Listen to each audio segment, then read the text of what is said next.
नमस्कार दोस्तों। उम्मीद है आप सब अच्छे होंगे। दोस्तों, कभी आपने सुना है कि एक पीएचडी स्कॉलर जिसके नाम के आगे डॉक्टर लगा है, वो क्या प्यून की नौकरी करेगा, वो क्या कुक की नौकरी करेगा? जी हाँ, हमारे देश में अनएम्प्लॉयमेंट यानी कि बेरोजगारी इस हद तक है कि कई सारे स्टेट्स में कई सारे ऐसे फॉर्म्स हैं जो कि पीएचडी होल्डर वो लोग भरते हैं पियून की। हालांकि हम ये नहीं कह रहे हैं कि कोई कोई जॉब बड़ी या छोटी होती है, लेकिन जो एक पीएचडी होल्डर है, क्या उसे पियून की नौकरी करनी चाहिए? क्या इस तरीके की बेरोजगारी हमारे इंडिया में है? तो आज का जो आर्टिकल है, आज उसी के बारे में है।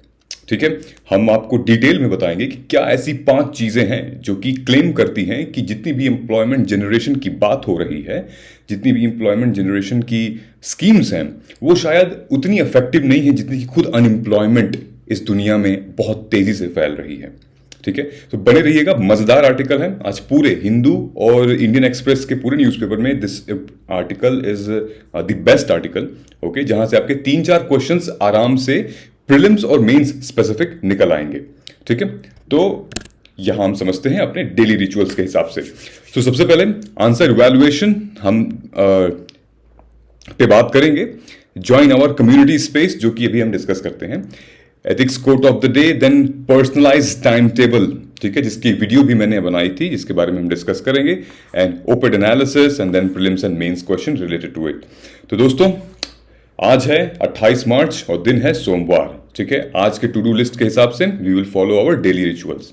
ओके, ये है हमारा कम्युनिटी स्पेस। अगर आप वीडियो पॉज करके जस्ट हैव अ लुक, ये हमारा कम्युनिटी स्पेस है जहां पे कई सारे स्टूडेंट्स यहां पे अपने डाउट्स लेकर आ रहे हैं with reference to time table.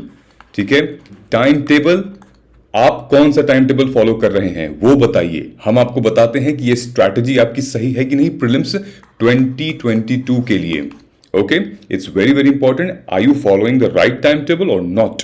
There are students who have replied us, बहुत सारे बच्चों ने क्वेश्चन किया है and we have replied to them as well. Okay, so get a personalized time table, join our space, link आपको description box में मिल जाएगा। अभी करिए एंड हम जैसे ही एनालिसिस खत्म होगा, आपका वीडियो खत्म होगा, हम आपको वहां मिल जाएंगे, आप मैसेज डाल दीजिएगा। ओके, चलिए आगे बढ़ते हैं। आज इस पूरे एनालिसिस में 2 टर्म्स इंपॉर्टेंट हैं जो कि यहां पे मैंने मेंशन किया गया है, एक कवेटेड और एक एंटीनोमी। कवेटेड मतलब होता है ग्रेट डिजायर या फिर कोई ऐसी चीज जो डिमांड में है, कोई प्रतिष्ठित चीज है, जैसे प्रतिष्ठा वाली यूपीएससी का एग्जाम, आईएएस की पोस्ट, आईपीएस की पोस्ट, ये एक प्रतिष्ठित पोस्ट है, सम्माननीय पोस्ट है, ऐसा एक विचारधारा है, ऐसा लोग मानते हैं और है भी एक तरीके से। तो this is called coveted job, coveted post. ठीक है, एंटीनोमी, एंटीनोमी का मतलब ये होता है कि कोई भी ऐसे 2 कंक्लूजन हो या कोई भी ऐसे 2 कॉन्ट्रडिक्शन हो जो कि अपने आप में वैलिड हो। ठीक है, सो वो पैराडॉक्स वाला मतलब होता है। ठीक है, एंटीनोमी का मतलब यहां होता है। चलिए हम अब आगे बढ़ते हैं। सो रिसेंटली हमारे कुछ आर्टिकल्स पब्लिश्ड हुए हैं, कुछ न्यूज वीडियोस आए हैं, जहां यहां पे आप देख सकते हैं टाइम टेबल के हिसाब से पूर्णिमा मैम अपने स्केड्यूल के हिसाब से आपको ज्योग्राफी से रिलेटेड सारी वो इंपॉर्टेंट चीजें बता रही हैं। ये मॉक इंटरव्यू से रिलेटेड है, in case those aspirants they are जिनका 4 अप्रैल से इंटरव्यू स्केड्यूल्ड है। ये इंपॉर्टेंट था, यूपीएससी आईएएस 2023 जो हम लाइव लेक्चर लिए थे, आप लोगों ने साथ दिया था मेरा। कोई भी डाउट हो 2023 की तैयारी से इस वीडियो को देख लीजिए और फिर मुझसे पूछिए जो भी उसके बाद डाउट होगा। ओके, ये 2 वीडियो जरूर देखिएगा।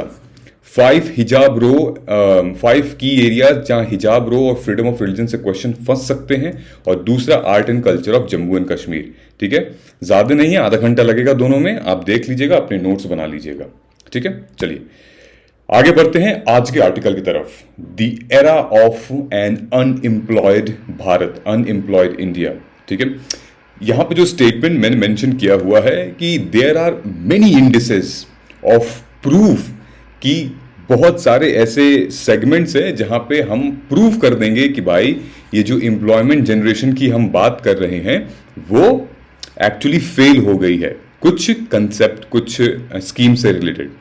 तो ये जो टॉपिक है हमारा, ये जो एरा ऑफ एम्प्लॉयमेंट इंडिया, ये टोटली हमारा GS3 का इंपॉर्टेंट हिस्सा है, जहां पे employment, growth and development, poverty, education, skill development and human resource. ठीक है, आगे जाने से पहले आप वीडियो को पॉज कर लीजिए। ठीक है, पॉज कर लिया? ओके। आप मुझे ये बताइए कि which agency, both private and government, कौन सी ऐसी एजेंसीज है, प्राइवेट और गवर्नमेंट, जो पब्लिश करती है अनएम्प्लॉयमेंट रिपोर्ट इन इंडिया, और ये लोग कौन से मिनिस्ट्री के अंदर फॉल करते हैं, ये कौन से मिनिस्ट्री को रिपोर्ट करते हैं। ठीक है, ये एक बेसिक क्वेश्चन है, एनसीईआरटी का भी बन सकता है। आप यहां से वीडियो पॉज करके अभी जवाब दे दीजिए and I will review it. ठीक है, चलते हैं हम एडिटोरियल पे।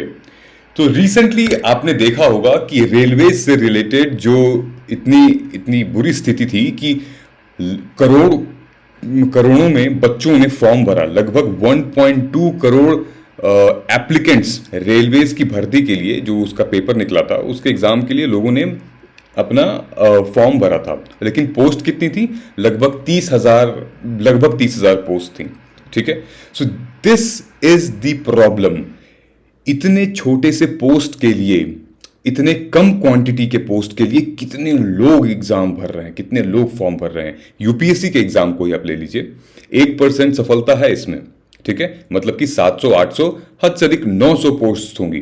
कितने लोग एग्जाम भरते हैं? 10 लाख, 11 लाख, 12 लाख लोग एग्जाम देते हैं।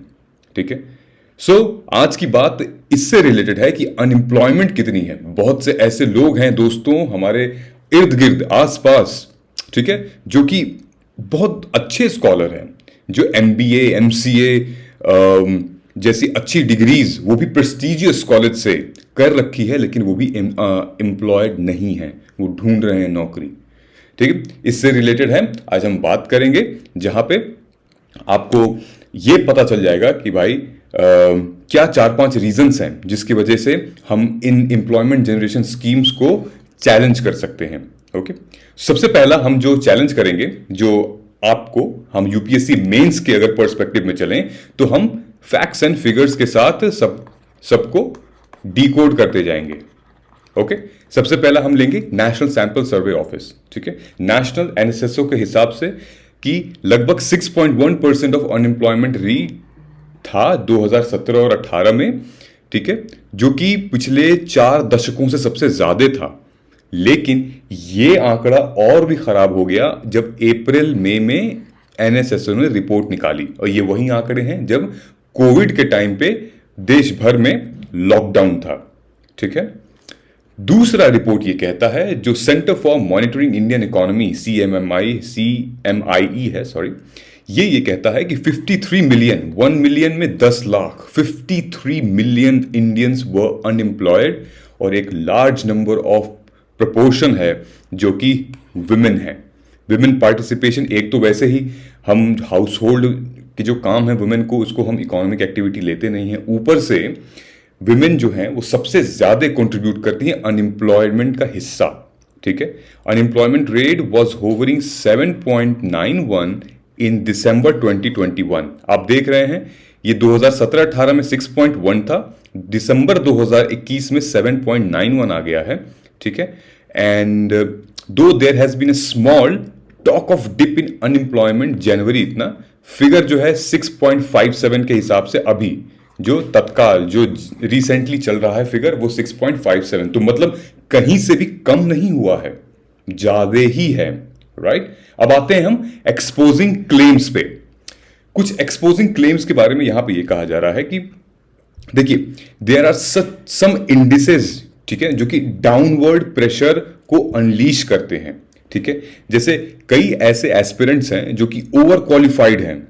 ठीक है, किसी गवर्नमेंट पोस्ट के लिए वो ओवर क्वालिफाइड है। रेलवे के साथ क्या हुआ था? रेलवे के साथ यही हुआ था कि जो फॉर्म निकला था वो बेसिकली वो अंडर ग्रेजुएट, ठीक है, 12th पास्ट अंडर ग्रेजुएट लोग कर सकते थे, लेकिन पोस्ट ग्रेजुएट यानी कि PhD स्कॉलर तक उसमें फॉर्म भरे थे। एक्सपीरियंस्ड लोग फॉर्म भरे थे, वो लोग फॉर्म भरे थे जिन्होंने अपनी नौकरी से हाथ धो बैठा है। तो यहां पे क्या है, over qualified youth aspiring for middle and lower rung government jobs. which despite their modest pay, high coveted, greater jobs security ascribed to them. ठीक है, फॉर एग्जाम्पल हमने जो रेलवे की बात कर रहे हैं, सो रेलवे वाला जो न्यूज है उसको आप बैकड्रॉप में इस आर्टिकल को ले सकते हैं. That's going to be a solid example. तो जब आप मेंस का आंसर भी लिखोगे तो इन फैक्ट्स एंड फिगर्स के साथ साथ आप सब्सटैंशिएट भी करिएगा. सब्सटैंशिएट क्या करिएगा? एग्जाम्पल के साथ. For example, that recent railway job post has created a tension. Now दूसरा क्या है कि with the government jobs are being limited. ठीक है, जॉब तो लिमिटेड है, चाहे वो यूपीएससी से ले लीजिए, चाहे वो मिडिल क्लास, चाहे वो लोअर पोस्ट हो गया, जॉब लिमिटेड है, लेकिन वैकेंसीज जो हैं वो उसकी 10-20 टाइम्स फोल्डेड हैं. In fact much more higher than that, right? इस वजह से क्या होता है कि एक तो ऑलरेडी लिमिटेड पोस्ट हैं गवर्नमेंट के वैकेंसीज में, उसमें से कुछ पोस्ट जो हैं वो कॉन्ट्रैक्चुअल पोस्ट होती हैं. ओके, कुछ पोस्ट जो अपनी ही बॉडीज में वो ट्रांसफर कर देते हैं, कुछ पोस्ट ऐसी होती हैं जो आउटसोर्स कर देते हैं. ओके, और बची हुई जो पोस्ट होती हैं उन पे होता है ऑल इंडिया लेवल का एग्जामिनेशन. तो बहुत मुश्किल होता है किसी भी एस्पिरेंट के लिए क्वालिफाई करना. ऑफ कोर्स सारे लोग तो क्वालिफाई कर नहीं पाएंगे, वो 1-2% इसमें सक्सेस रेट है, राइट? ये हो गया. आप देख सकते हैं यहां पे CMI की रिपोर्ट है जहां पे मैंने अभी बात की थी. 6.57% ऑफ अनएम्प्लॉयमेंट रेट चल रहा है. ठीक है, state wise lowest employment rate. अब state wise lowest employment rate सबसे ज्यादा किसका है? तेलंगाना में है. जब हम तेलंगाना की बात करेंगे यहां पे, so Telangana record the lowest rate in January 0.07. Gujarat, Meghalaya, Odisha. State wise highest employment rate कहां कहां था? राजस्थान, त्रिपुरा, जम्मू एंड कश्मीर, दिल्ली. दिल्ली तक यहां पे अनएम्प्लॉयमेंट रेट ज्यादा हैं, 14% हैं. क्यों दिल्ली में क्यों है अनएम्प्लॉयमेंट रेट ज्यादा? ये आप मुझे कमेंट करके बताइएगा, दिल्ली में क्यों है, या फिर जम्मू एंड कश्मीर में क्यों है, ये भी कमेंट करके बताइएगा. ये एक इंपॉर्टेंट कंसेप्ट हो सकता है. ठीक है, सो तीसरा क्या है? About the rural unemployment. Okay, rural unemployment से रिलेटेड जनवरी 2022 में डिक्लाइन देखा गया है. क्यों? गांव के लोग ही तो शहर भाग रहे हैं तो यहां पे बहुत प्राउड होने वाली फील नहीं है, लेकिन हाँ, गांव के लोग ही शहर भाग रहे हैं आगे. ठीक है, अच्छा, अनएम्प्लॉयमेंट की जो डेफिनेशन है वो एनएसएसओ में क्या है? सो अनएम्प्लॉयमेंट की जो डेफिनेशन वो एनएसएसओ क्या देती है? ये देती है कि जो भी बंदा एम्प्लॉयड है और वो अगर इकोनॉमिक एक्टिविटी में पार्ट ले रहा है, so that is an employed person. और जो बंदा इकोनॉमिक एक्टिविटी में पार्टिसिपेट नहीं कर रहा है, वो काम करते हुए भी एम्प्लॉयड नहीं है. जैसे कि विमेन्स, ओके, जैसे कि सीनियर सिटीजन्स.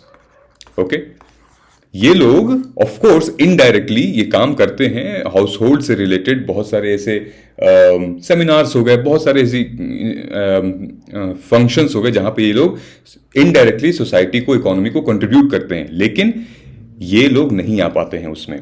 ठीक है, now the second most important here is explaining the scramble. अब स्क्रैम्बल की बात हम कर रहे हैं तो यहां पे बात आती है shockingly, advertisement for even handful of lower rung government post attracts overwhelming number of applicants, जो मैंने बताया आपको. ठीक है, कभी कभी क्या होता है, इतने ज्यादा मात्रा में फॉर्म्स आ जाते हैं कि गवर्नमेंट को उस बॉडी को क्वैश करना पड़ता है, मतलब कि अब खत्म कर देना पड़ता है उस एग्जाम को. ठीक है, रेलवे वाला आप एग्जाम्पल ले सकते हैं. ठीक है, दूसरा यहां पे आप देखिए, सितंबर 2001 में लगभग एक न्यूज रिपोर्ट आई थी जहां पे हिमाचल प्रदेश के सेक्रेटेरिएट ने क्या रिलीज किया था? कुछ पोस्ट रिलीज की थी, पियोन की, गार्डनर की और कुक की. लगभग 18,000 एप्लीकेंट्स ने फॉर्म भरा था सिर्फ और सिर्फ 42 पोस्ट के लिए. ठीक है, 18,000 एप्लीकेंट्स थे 42 पोस्ट के लिए. और इसमें से कौन कौन थे? There were hundreds of doctorate, other post graduate applicants. इससे आप ये लगा सकते हैं कि हमारा जो स्ट्रक्चरल एम्प्लॉयमेंट है, जो डिस्गाइज्ड एम्प्लॉयमेंट है, वो कितनी ज़्यादा है, राइट। अर्लियर इन मार्च 2021 कहाँ पे ये बात हो रही है? ये बात हो रही है कि 27,000 candidates with degree of BA, BSc, MA, MSc, MCom, engineering, इन लोगों ने 13 पोजीशन निकली थी पानीपत में पियून की नौकरी की। पानीपत डिस्ट्रिक्ट एरिया में पियून की नौकरी की निकली थी, ठीक है। कोई जॉब छोटी नहीं होती है, लेकिन ऑफ कोर्स जब ये एमए, बीएससी, एमएससी कर रहे हैं तो इनके लिए तो ये छोटी ही जॉब हुई ना, क्यों फिर पढ़ा उतना, right. Uttar Pradesh police department में मैसेंजर की पोस्ट निकली 62 पोस्ट, ठीक है, जिसमें से 93,000 एप्लीकेंट्स ने भरा था उस पोस्ट को, और 3700 पीएचडी होल्डर्स थे जिनके नाम क्या कि डॉक्टर लगता है। 50,000 तो ग्रेजुएट्स थे, ठीक है। और ये जो क्लास की मैं जॉब बता रहा हूं आपको, ये पियून, गार्डनर, कुक, इसकी बेसिक रिक्वायरमेंट है, एजुकेशनल रिक्वायरमेंट है, क्लास 5 तक आप पढ़े होने चाहिए, क्लास 5 तक आपको पढ़ा होना चाहिए, और आपको साइकिल चलाने आनी होनी चाहिए। दैट्स इट, ये रिक्वायरमेंट है। सो आप समझ सकते हैं कि किस लेवल तक ये अनएम्प्लॉयमेंट फिलहाल है कंट्री में, ओके। ऑफ कोर्स जिस पोस्ट के लिए फॉर्म निकल रहा है उससे ज्यादा वो लोग भर रहे हैं जो कि ओवर क्वालिफाइड हैं उस पोस्ट के लिए। आप समझ सकते हैं बात को। ये आप देखिए, पियून रिक्रूटमेंट 2021, ये है कुक, मास्टर, सफाई वाला, बारटेंडर, वॉशरूम, ये लोग भरते हैं फॉर्म, ओके। सो देयरफॉर दूसरी चीज यहां पे मैं ये मेंशन करूंगा कि यहां पे 3 ये कुछ फैक्टर्स थे जो हम कंसिस्टेंटली 2 फैक्टर्स को ले सकते हैं, और यहां पे जो 3 फैक्टर्स हैं जो कि मैंने बात की थी, 5 फैक्टर्स कुछ ऐसे हैं, तो 5 फैक्टर्स में से 2 मैंने बता दिए, 3 यहां पे ये ऐसे हैं जहां पे आपको पता चलेगा कि yes, the claim of employment is actually not going with the schemes which the government has released. पहला ये है कि at one level enhanced deregulation of employer-employee work relation in the formal sector has triggered, जो जैसे corporate jobs हो गई, ठीक है, या फॉर्मल वर्क्स हो गया, कहीं पे भी एम्प्लॉय और एम्प्लॉयर के जो आपसी संबंध हैं, जो रिलेशन है, वो सही से नहीं चल रहा है, ट्रस्ट फैक्टर नहीं आ रहा है, ठीक है, तो जॉब से निकाल दे रहे हैं। कोविड के टाइम पे कितने लोगों को फायर किया गया था कंपनीज से, राइट, हजारों की तादाद में, लाखों की तादाद में फॉर्मल सेक्टर से उन लोगों को निकाल दिया गया था, राइट। इस वजह से एक फिर से क्या होता है, एक स्ट्रक्चरल एम्प्लॉयमेंट की डेफिनेशन यहां सामने आती है, ठीक है। So unemployment of higher skilled workers बढ़ जाते हैं, ठीक है, who have been spilling over into crowd lower skilled informal sector jobs, ठीक है। यही लोग हैं जो कि गवर्नमेंट का वो जो छोटे पोस्ट का लोअर पीसीएस लेवल का फॉर्म है वो भरते हैं, या फिर ग्रेड 4 और क्लास 4 लेवल का जो फॉर्म है वो ये लोग भरते हैं सेक्टर जॉब में, और इवन लोअर देन दैट, ठीक है। This periodic unemployment while middle rung and higher rung professional jobs in Indian market have pushed the qualified youth to crowd the lower rung of the government jobs, right? एक तो ये मामला आपको निकल के आ गया, this you can mention. Second, reduced expenditure by the health of state. अब राज्य प्रयास करेगा, हमारे डीपीएसपी में क्या लिखा हुआ है, ठीक है, डीपीएसपी राज्य के नीति निर्देशक तत्व, डीपीएसपी में ये मेंशन किया गया है कि भाई आप राज्य प्रयास करेगा कि वो अपने स्टेट के लिए कई सारे ऐसे प्रोविजंस हैं, कई सारे ऐसे सेगमेंट्स हैं जिनके लिए वो फंड करेगा, जिनके लिए वो काम करेगा, ठीक है, वेलफेयर स्टेट को निर्माण करेगा वहां पे। लेकिन गवर्नमेंट जो है वो फंडिंग नहीं दे पा रही है हेल्थ के लिए, एजुकेशन के लिए, सोशल सेक्टर के लिए। तो जितनी ज्यादा ये सेक्टर्स बूम होंगे उस स्टेट में, एम्प्लॉयमेंट उतनी बढ़ेगी, ठीक है। फॉर एग्जाम्पल कि अगर आज उत्तर प्रदेश में ले लीजिए कि अगर कुछ गवर्नमेंट इंस्टीट्यूट्स खुलते हैं, कॉलेजेस खुलते हैं, ठीक है, या फिर प्राइवेट पब्लिक गवर्नमेंट कॉलेजेस खुलते हैं, तो उससे कितने सारे फायदे होंगे, कितने सारे स्टाफ वहां पे जाएंगे पढ़ने, कितने सारे लोग कहां से आते हैं, लोग ईस्टर्न बॉर्डर, बिहार बॉर्डर से होते हुए लोग पढ़ने आते हैं यहां, दिल्ली, नोएडा, इतने दूर पढ़ने आते हैं, हालांकि है तो यूपी ही, क्यों नहीं बीच में कोई यूनिवर्सिटी खोल दे रहे हैं, है कि नहीं, आजमगढ़ में, गोरखपुर में, या फिर लखनऊ में ही और सारी यूनिवर्सिटीज क्यों नहीं खोल देते हैं हम, ठीक है, तो लोग को वहां जाना नहीं पड़ेगा। एम्प्लॉयमेंट हुई, टीचर्स की जो वैकेंसी है वो फिल होगी, ठीक है। तो फंडिंग यानी कि demand for public good has been growing exponentially, simultaneously funding की बहुत जरूरत है, ठीक है, एम्प्लॉयमेंट जनरेशन के लिए, एडिक्वेट एम्प्लॉयमेंट जनरेशन के लिए। तीसरा यह है कि हायर एजुकेशन इंस्टीट्यूशन में बहुत सारे ऐसे क्वालिफाइड टीचर्स हैं जिनकी पोस्ट पेंडिंग है। साइमल्टेनियसली क्या हो रहा है कि एडहॉक पे लोग काम चला रहे हैं, अब क्यों नहीं रिक्रूट कर रहे हैं ये नहीं पता। रिसेंटली दिल्ली यूनिवर्सिटी में लगभग 4200 ऐसे टीचर्स हैं जो कि एडहॉक पे काम कर रहे हैं। क्यों काम कर रहे हैं भाई? आप वैकेंसी निकालिए, क्वालिफाइड लोग इतने पढ़े, पीएचडी लोग देख रहे हो, आप पीयून की जॉब कर रहे हैं। अरे कम से कम शिक्षा का सम्मान करिए, उनके उनके वक्त का सम्मान करिए, मेहनत का सम्मान करिए। You should respect there the kind of efforts they have made in clearing those PhD papers and thesis submit करने में, ठीक है। The closer look of the higher education sector itself reveal a steady increase in number of applicants, ठीक है। तो ये पूरा का पूरा मामला टीचर स्टूडेंट से रिलेटेड है। साइमल्टेनियसली जैसे जैसे आप कॉलेजेस स्टैब्लिश करते जाएंगे, आप उस सेक्टर में फंड करते जाएंगे, तो टीचर्स की भी एम्प्लॉयमेंट होगी, और स्टूडेंट्स तो हैं ही, पढ़ने वालों की कमी नहीं है, सीखने वालों की कमी नहीं है, ठीक है। ये दोस्तों कुछ हो सकता है types of unemployment in India. ये आप देख सकते हो अपने स्क्रीन पे। इसको लिखने का मेरा एक ये रीज़न था कि आप में से कोई भी इन 6 टॉपिक्स को एक्सप्लेन करके मुझे बता देगा, कमेंट कर देगा, मैं डेफिनेटली एक बार उससे बात करूंगा, will speak up on the phone, ठीक है। हमारे कम्युनिटी स्पेस में आप आइएगा, आप उससे बात करेंगे और फिर हम टाइम टेबल डिसाइड करेंगे, and then I will give you a 1-on-1 mentorship, ठीक है। हम बात करेंगे और फिर वील अंडरस्टैंड योर सिचुएशन, क्या है क्या नहीं है, क्या आपको डाउट्स हैं। तो कोई भी इसको आंसर इसका देता है, so you are more than welcome. हमारे कम्युनिटी ग्रुप में आइए, डिस्क्रिप्शन बॉक्स में लिंक दिया हुआ है, वहाँ आप आंसर दीजिए, and then boom, I will connect with you on the call, okay. Cause of unemployment in India, Bharat में क्या क्या है अनएम्प्लॉयमेंट के वजह।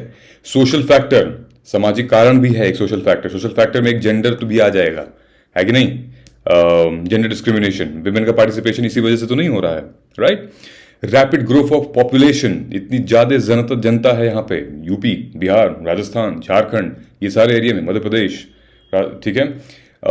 पॉपुलेशन काफी ज्यादा है लेकिन नौकरियां कम है, ठीक है। अपॉर्चुनिटीज बहुत है लेकिन यहाँ पे एम्प्लॉयमेंट, जो प्रैक्टिकल एम्प्लॉयमेंट, वो कम है यहाँ पे। डोमिनेंस ऑफ एग्रीकल्चर, बहुत सारे लोग एग्रीकल्चर में मूव कर रहे हैं, अब वहाँ पे स्टार्टअप्स खोल रहे हैं, वहाँ पे अब अपना बिजनेस शुरू करना चाहते हैं।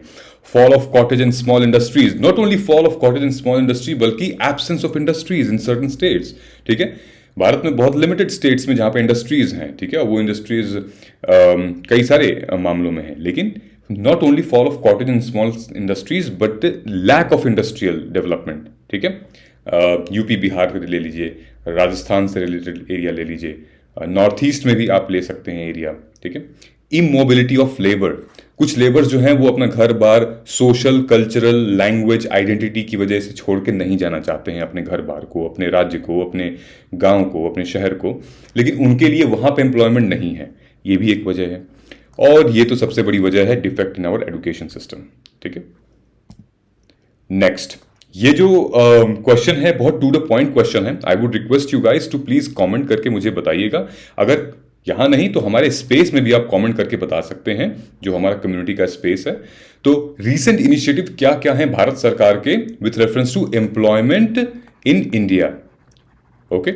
Why is national employment policy, I mean what is NEP, ये क्या है, what are its underline principle जिसकी बात हो रही है इंट्रोड्यूस करने की।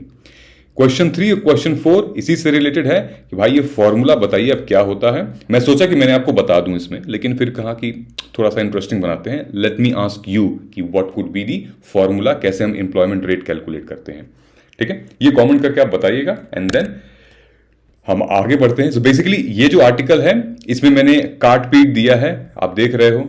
मैंने बहुत कुछ नहीं कवर किया है इसमें, जो आपकी ज़रूरत की इन्फॉर्मेशन थी मैंने हाईलाइट कर दिया है, आप पॉज करके वीडियो देख लीजिएगा, ठीक है। रेस्ट दूसरा था हमारा article, poverty rose but income inequality fell. यहां पे हम बात करेंगे नेक्स्ट स्टेप। बेसिकली ये तो पहला स्टेप था, अनएम्प्लॉयमेंट, अनएम्प्लॉयड इंडिया, ठीक है। दूसरा आता है poverty rose but income inequality fell. मैं ज़्यादा कवर नहीं करूंगा, बहुत एनालिसिस किया गया है इसको डिटेल में, इतना आपसे नहीं पूछेगा। आपसे बस ये पूछेगा क्या कि इनइक्वालिटी हमारे देश में क्यों है, क्या रीज़न है इनइक्वालिटी का।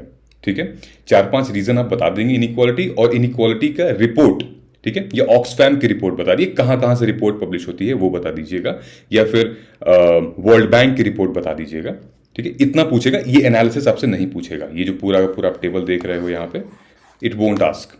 ठीक है, दूसरा इसमें इंपॉर्टेंट ये था कि जो सोर्स ऑफ इनइक्वालिटी है, जहां पे ये बता रहा है कि पॉवर्टी बढ़ी है लेकिन इनइक्वालिटी कम हुई है, वो एक एनालिसिस के ऊपर है। अब वो एनालिसिस कहां से किया गया था?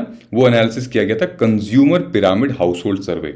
ठीक है, कंज्यूमर पिरामिड हाउसहोल्ड सर्वे, ये बेसिकली एक संस्था है, ऑर्गेनाइजेशन है, जहां पे ये हर मंथ लगभग इन्होंने 2 लाख फैमिलीज को, हाउस होल्ड को रिव्यू किया है, उनसे डेटा मांगा है, क्या कि भाई आप कैसे रह रहे हैं, कैसे आपकी इनकम चल रही है। तो बेसिकली 3 पैरामीटर्स में लोगों ने डिवाइड किया है। वो 3 पैरामीटर्स हैं कि इनकम कहाँ कहाँ से आती है उनके घर में। एक तो गवर्नमेंट ट्रांसफर्स, जो गवर्नमेंट स्कीम बनी है, जो 400-500 रुपये लोग ट्रांसफर करते थे सरकारी खाते में से, वो। दूसरी बिजनेस प्रॉफिट्स, ठीक है, प्रॉफिट्स ब्रेक इवन के बाद, वो प्रॉफिट की बात हो, नेट प्रॉफिट की बात हो रही है। ठीक है, और दूसरा लेबर इनकम। ठीक है, लेबर इनकम मतलब जो स्कीम्स वगैरह निकलती रहती हैं, जैसे एमजी नरेगा हो गया, नेशनल फूड सिक्योरिटी एक्ट में कई सारे लोग काम करते हैं, वैसे कुछ स्कीम्स। ठीक है, सो बहुत कुछ इसमें जानने के लिए नहीं है। Do not invest your time यहाँ पे और वेस्ट योर टाइम यहाँ पे। हम आगे बढ़ते हैं। ठीक है, आप सबको पता है कि कभी भी कुछ भी आएगा, कोई भी तकलीफ होगी भारत में या फिर विश्व में, सबसे ज़्यादा पिछते गरीब हैं, क्योंकि उनके पास सोशो इकोनॉमिक कंडीशन उनकी ठीक नहीं होती है, अपने आप को वो इस्टेब्लिश नहीं कर पाते हैं, वेल ऑफ नहीं होते हैं, रिसोर्सेज उनको कम मिल पाते हैं। ठीक है, और सबसे बड़ी बात, एम्प्लॉयमेंट नहीं है उनके पास। ठीक है, रोज़गार नहीं है उनके पास। रोज़गार अगर है भी तो फिर डिस्गाइज्ड है। ठीक, तो बहुत ज़्यादा डिटेल में नहीं जाएंगे, हम इसको एंड करते हैं यहाँ पे। और इसलिए मैं कह रहा हूँ क्योंकि हमने लगभग 3 वीडियोस बनाई हैं इनइक्वालिटी से। ठीक है, इसका मैं लिंक डिस्क्रिप्शन बॉक्स में डाल दूंगा, आप देख लीजिएगा। ये 3 वीडियोस को आप देख लेंगे तो आपका करंट अफेयर्स और स्टैटिक पोर्शन पूरा का पूरा कवर हो जाएगा। Current affairs plus static cover हो जाएगा प्रीलिम्स 2022 के लिए। इसलिए मैंने ज़्यादा कवर नहीं किया और आपका टाइम भी इसमें ज़्यादा वेस्ट नहीं किया। ठीक है, सो उम्मीद है आपको आज का एनालिसिस समझ में आया होगा, पसंद आया होगा। कमेंट करके बताइएगा। ये कुछ हमारे प्रोग्राम्स हैं, please do not forget to like, share, subscribe, क्योंकि डेली हमारे कुछ न कुछ वीडियोज़ आते हैं जहां आप लाइक करते हैं, जहां आप हमें रेकमेंड करते हैं। Okay guys, so thank you so much and I shall see you tomorrow. तब तक अपना ख्याल रखिए। जय हिंद।